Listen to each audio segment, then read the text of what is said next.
Hey everybody, it's the TrainSimGuy here.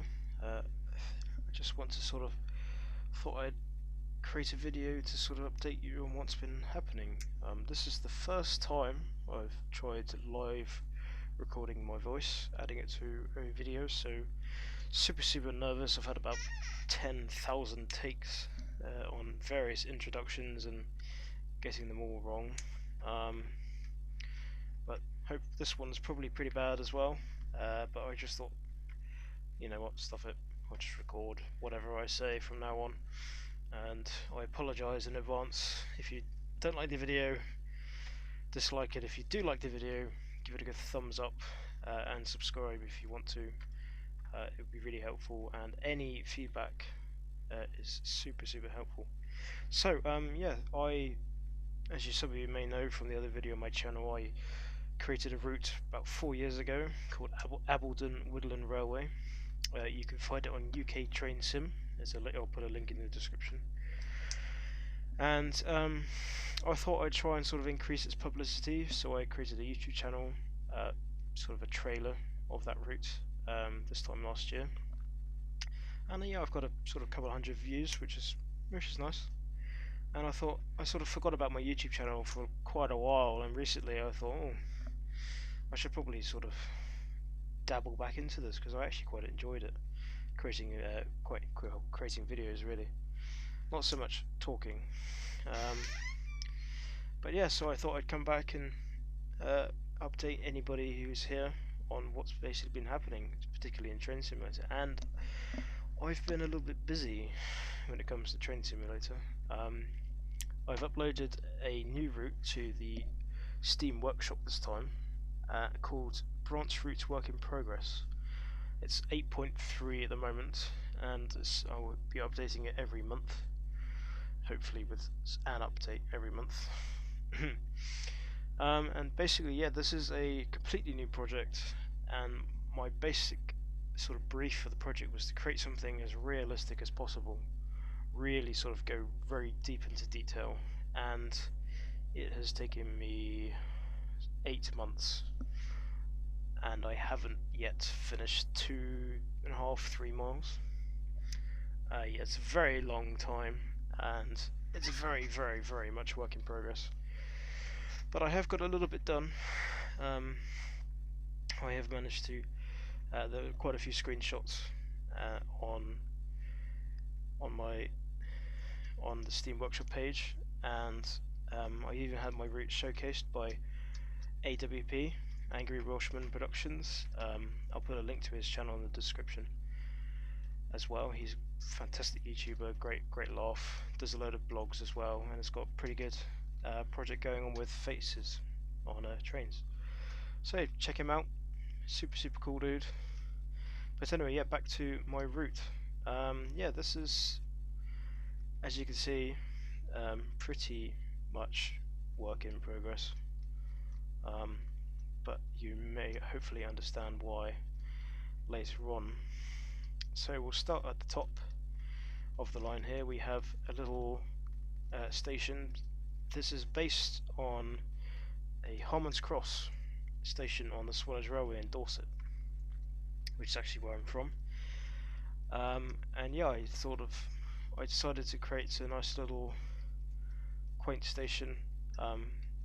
Pretty much exactly the same track plan, slight different geography to Harmon's Cross, and hopefully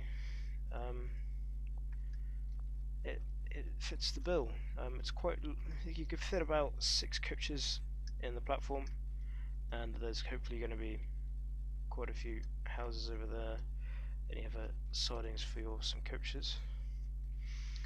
If we move on from the station, we have a nice little farm with some cows in the field and a field to be ploughed. That is a broken texture somewhere. Right. So yes, there's a nice little open field area with fields either side, swooping hills.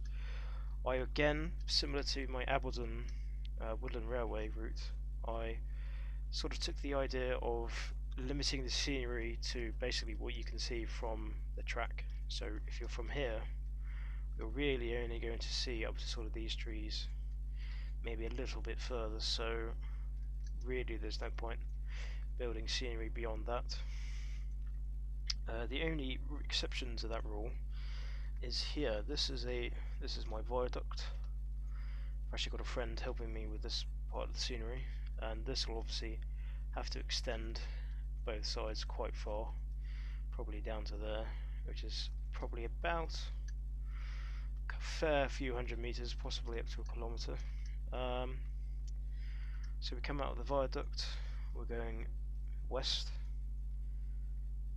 down a hill a little bit into a nice little tree cutting. If you remember the Aberdeen Woodland Railway, hopefully you'll see a vast improvement. I certainly feel I've improved my route building skills. And then we come down to another field with some, well, nothing in it at the moment, but hopefully something will be in it soon. These are rock faces which I basically shrank and sunk into the ground. Oh dear, I think I'm going to sneeze. And yes, to sort of give the illusion of the railway has been cut into the valley, sort of into the rolling hills, sort of give the railway purpose and give it, sort of plant it into the scenery. Because you do sort of, you build these, most of the time when you're building a route in Train Simulator, you build the railway line and then you build the route around the railway. Whereas this time I thought perhaps I'll build a railway around the scenery. So as you come here to a little a river with a nice bridge on it. This river took a long time. There's a lot of in-depth scenery here. Moving into a random class 33. Oh, must have done some track testing. So yeah, you come into here, there's a little allotment area, and then we have the main town. Slightly inspired by the Swanage Railway. Sorry, not Swanage Railway. Swanage itself, as a sort of town with a nice beach area, and then I created a sort of shipyard area with some track on it, where you can ships can unload all their cargo for the railway. This, I have no idea what this is. Some square thing which I made. Very, very bad of me to actually forget what it is. But yeah, there's a nice big sort of peninsula there with a town on it, some rocks, lots of boats in the harbour, a beach. And again, this town sort of echoes the principle of you can only see so far. So from here, this is all you can see, and everywhere beyond that, you can't. This is the main sort of station area. This took months to build. This is sort of where I started the route from, and this took me at least 3 months to do. So yeah, it's got a nice depot area, a turntable which actually hasn't disappeared for once, a few sort of stations, and then a nice long two sidings here. Into the station, just a simple two platform with a runway loop in the middle, and a nice little model village in the centre of the town, which, as you can see, the detail level drops off quite substantially. But yeah, so this is sort of just a quick update on what I've been doing with myself. Well, sorry, that sounded really bad. What I've been doing in Train Simulator. Any feedback would be great. You can find us route, as I said, on the Steam Workshop branch route work in progress. And yeah, let me know what you guys think. Thanks for spending your time listening to me drabble on and suck at creating a YouTube video. If you really like the video, give it a like. If you didn't like it, feel free to dislike it, but anything you give me will be very valuable. Thank you again, and hopefully I'll create another video soon. Alright guys, bye.